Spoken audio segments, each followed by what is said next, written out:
Please! What are you doing? Please stop! Please stop! No! No! I told you everything! No! No! During the Spanish Inquisition, cruelty knew no bounds. What were once common methods of punishment became nightmarish spectacles that struck fear into the hearts of many.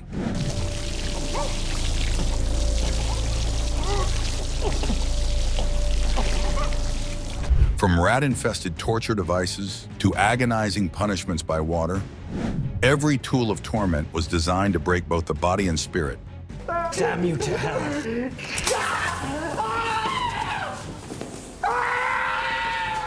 Let's explore some of the most shocking and gruesome punishments from this dark chapter in history and witness the unimaginable horrors faced by those accused of heresy. Rat torture. During the Spanish Inquisition, cruelty was twisted into a form of perverse creativity, and one of the most horrific methods was rat torture. This terrifying ordeal seemed almost unreal, like something born from the darkest corners of fiction.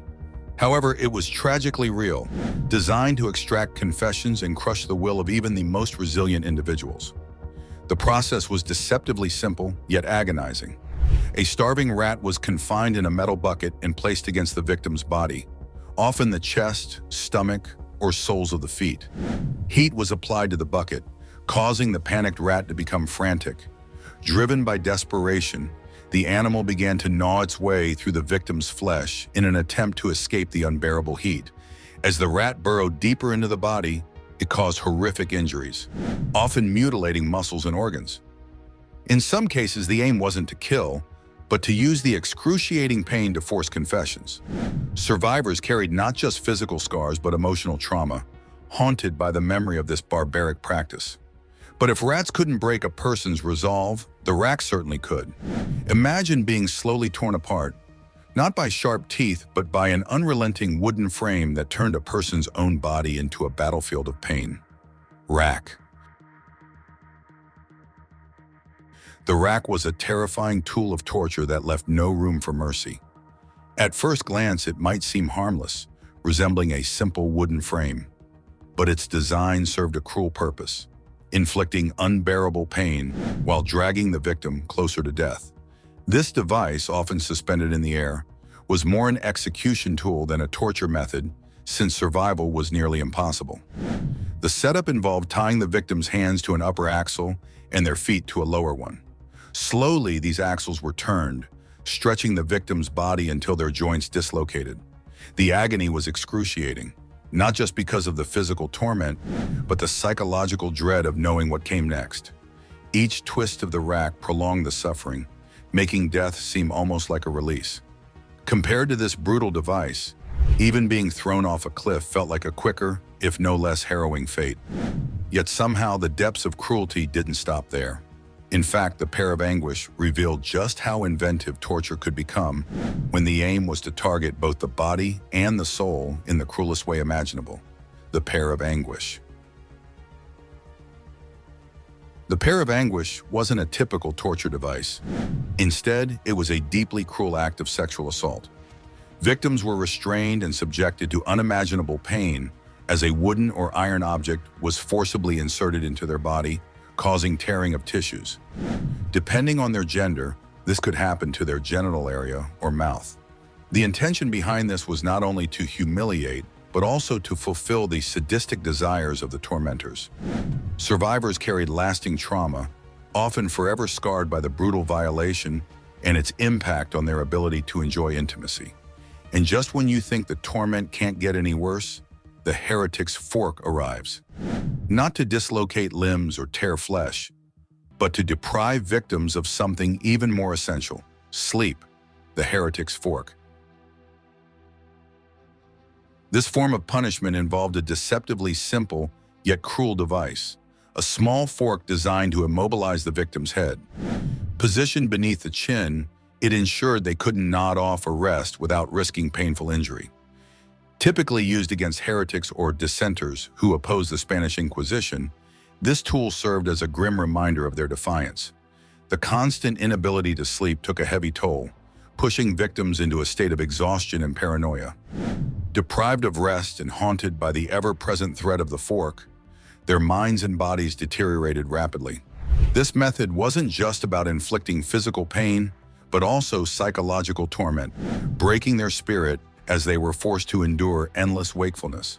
But even sleeplessness pales in comparison to the terror of water torture. What's worse than drowning? Being forced to relive that sensation over and over until your body gives up long before your captors do. Water torture. During the Spanish Inquisition, water was weaponized in horrifying ways to torment victims. And one of these methods was the infamous Spanish water torture. This cruel practice had two variations, each designed to inflict immense physical and psychological suffering. The first involved covering the victim's mouth and nose with a cloth while water was poured over it. This created a terrifying drowning sensation, forcing their body to convulse in panic as they struggled for air. Even when unconsciousness set in, there was no reprieve. The victim was revived, and the process repeated relentlessly until their spirit was shattered. The second method was even more physically harrowing. A funnel was placed into the victim's throat, and water was forced into their stomach, causing it to swell painfully. Overhydration from this excess water made the cells in their body expand and burst, resulting in unbearable agony. Victims often felt as though they were drowning from within. This brutal technique not only inflicted unbearable suffering, but also left survivors traumatized, often unable to face water without reliving the horror. And when the tormentors wanted a punishment that was swift but no less agonizing, falling was their grim solution. Simple yet effective. Gravity became the executioner. Falling. One of the simpler yet devastating punishments of the Spanish Inquisition was the act of falling, often reserved for those deemed beyond repentance. It was a grim, low-cost method designed to ensure a swift but agonizing end.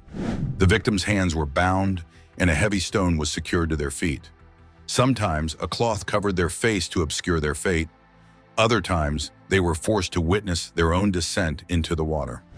Once thrown from a cliff into a river, survival was nearly impossible. While untied feet might have allowed for a desperate struggle to the surface, the weight of the stone dragged them down. The agony lay in the struggle, as lungs filled with water, leading to suffocation or internal rupture, a swift yet excruciating end. Next up, there was the garrote, an invention that gave death a front-row seat as it slowly choked the life from its victim. Garrote. The punishers of the Spanish Inquisition were disturbingly creative, crafting devices designed to inflict both physical and psychological torment. One such device, the garrote, was a cruel instrument of strangulation. The garrote came in two grim variations. In one version, an iron collar was attached to a post with a screw mechanism. The victim's neck would be secured in the collar, and the screw would be tightened slowly, inch by agonizing inch, until the victim succumbed to asphyxiation. What made this method especially horrifying was the mental anguish. It wasn't a quick death. The victim felt the collar tightening, fully aware of their impending doom, but utterly powerless to stop it. The second variation involved a rope attached to a wooden handle, which the executioner would twist to constrict the rope around the victim's neck. The slow tightening caused excruciating discomfort, leaving victims hopelessly wishing for mercy that would never come. The Spanish Inquisition turned even something as life-giving as water into a weapon of terror. Waterboarding. Victims faced an agonizing method of torture known as waterboarding, leaving them in a constant battle between life and death. This technique was so harrowing that even some modern organizations infamous for extreme methods have outlawed its use. During waterboarding, the victim's face was covered with a cloth, and they were restrained on a chair or bed, positioned so their head tilted back. Water was poured over the cloth in intervals, creating a suffocating illusion of drowning. As they gasped for air and choked, their agony was compounded by the inability to escape or succumb. A chilling variation involved submerging the victim's head in ice-cold water, amplifying the torment. Survivors often carried lasting trauma, haunted by water in any form, whether a simple shower or the sight of a river. And then there's the Iron Maiden, a device that didn't just confine its victims, but turned their very existence into a prolonged nightmare of spikes and suffocation. The Iron Maiden. The Iron Maiden, resembling a metal coffin lined with spikes, is often debated as either a torture device or a grim piece of decoration. However, historical accounts suggest its dark purpose went far beyond mere ornamentation.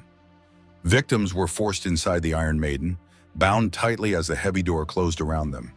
The spikes, meticulously placed to pierce the skin without damaging vital organs, ensured prolonged agony without immediate death.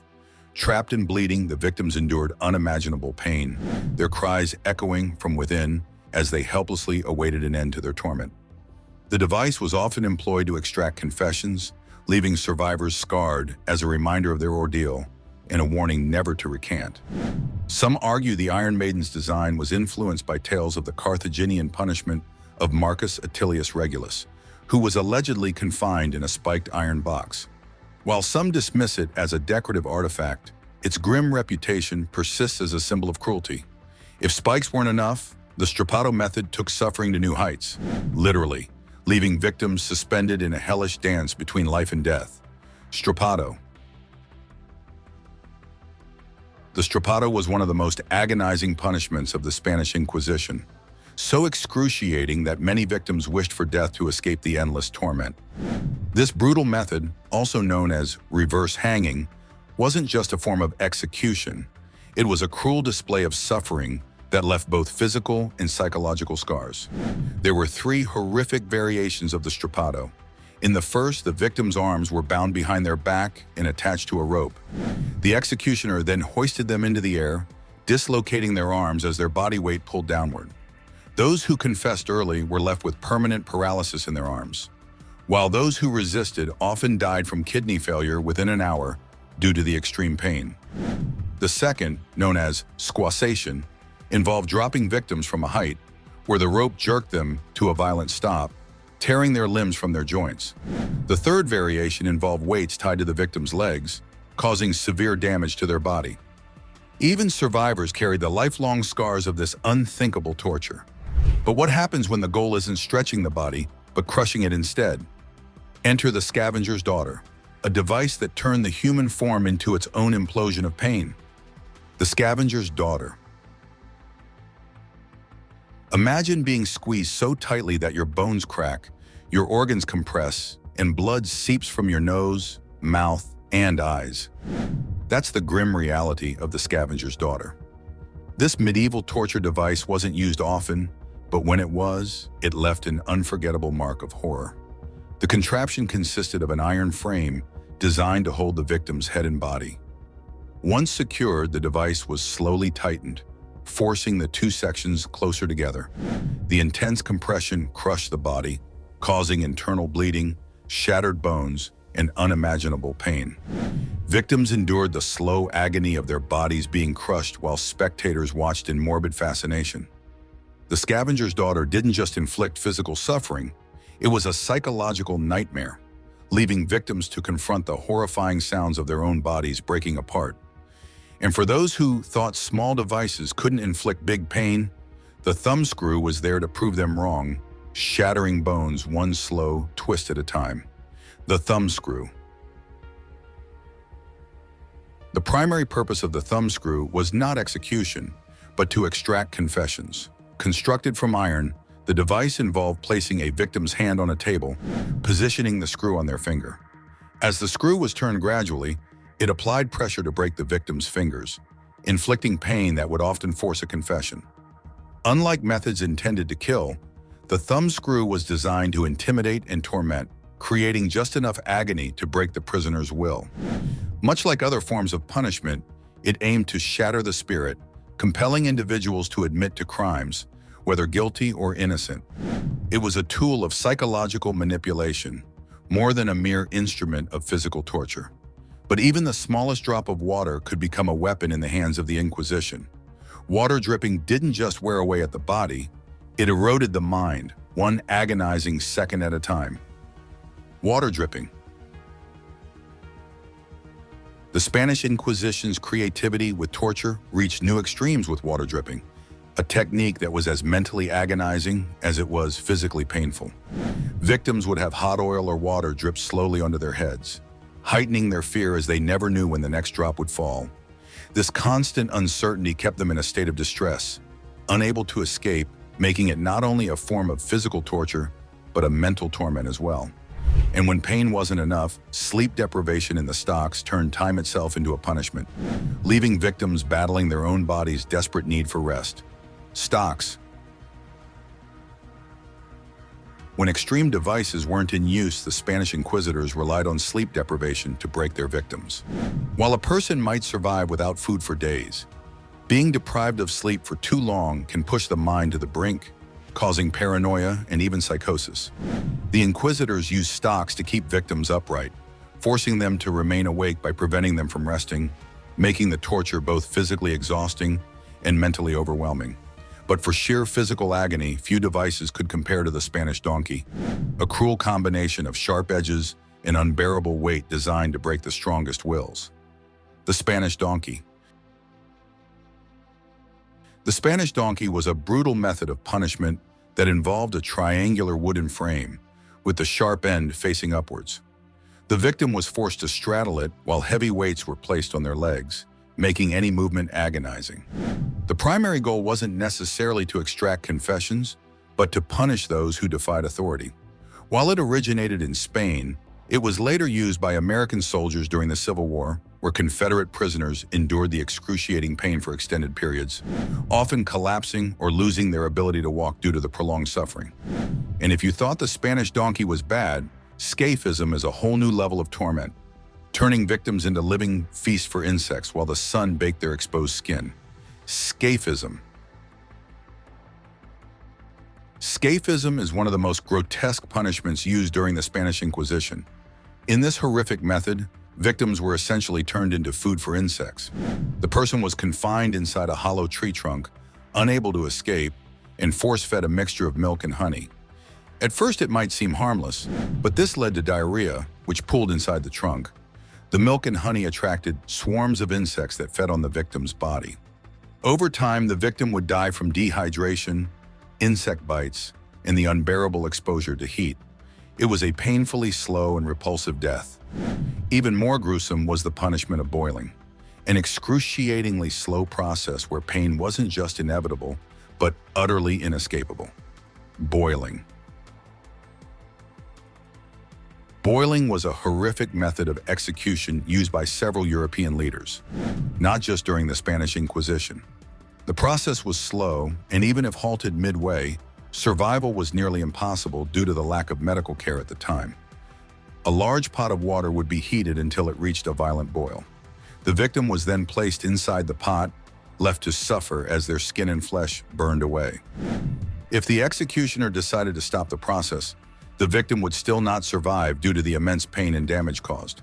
The agonizing death could take up to 2 hours. But when precision torture was the goal, foot roasting ensured that every nerve ending screamed in agony, leaving victims unable to even stand on their own.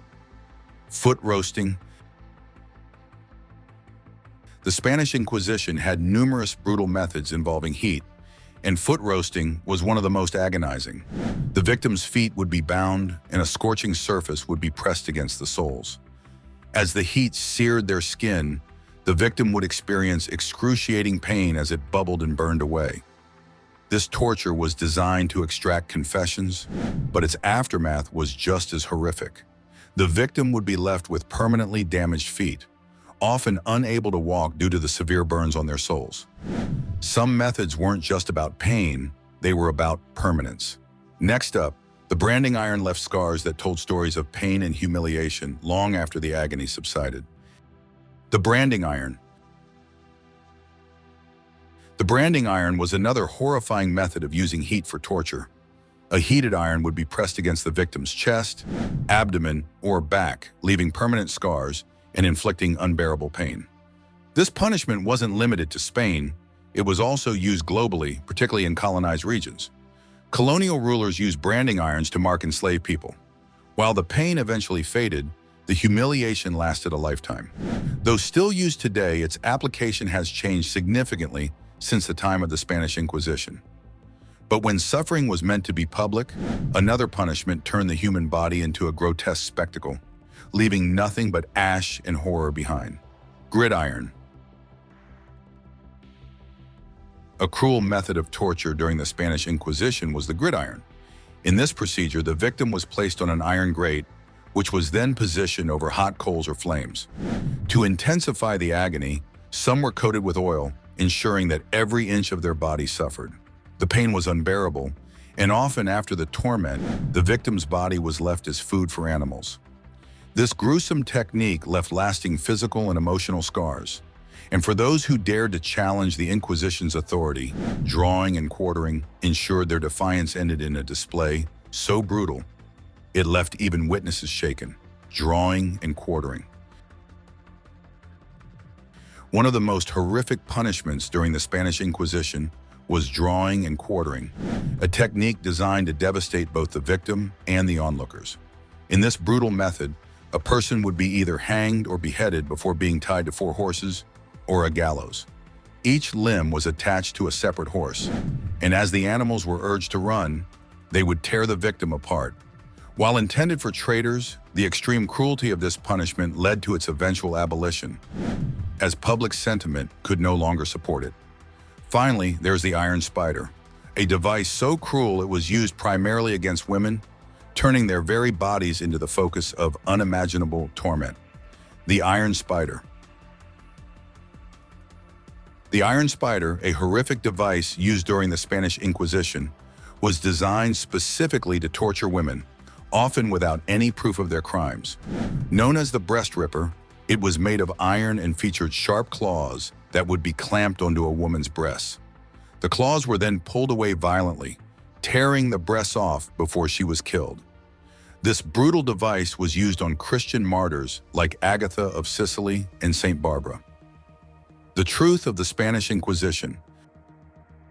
The harsh methods of punishment during the Spanish Inquisition have long since been abolished, with many condemning them as excessively cruel. But how did Spain's rulers come to employ such brutal techniques? The Spanish Inquisition, which began in 1478, was initially set up as a judicial body to address heresy.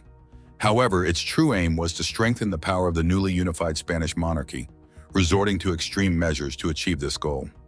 Spain's Jewish population was growing, and while they had faced persecution before, the situation worsened under the Inquisition. Christianity's influence was rising, and Jews were pressured to convert. Many did, fearing punishment, but secretly continued practicing their faith. Other religious minorities were also targeted. Despite the large number of converts, they still faced intense prejudice. In 1478, Pope Sixtus IV appointed inquisitors to address those refusing to convert. This led to the expulsion of over 100,000 Jews and others deemed non-Christian. The Inquisition highlights the dangers of merging religion with government, allowing for unchecked power and unimaginable cruelty. These methods of torture reveal just how far cruelty can go when it is used for control. Don't forget to like, share, and subscribe for more history content. Hit the bell to stay updated.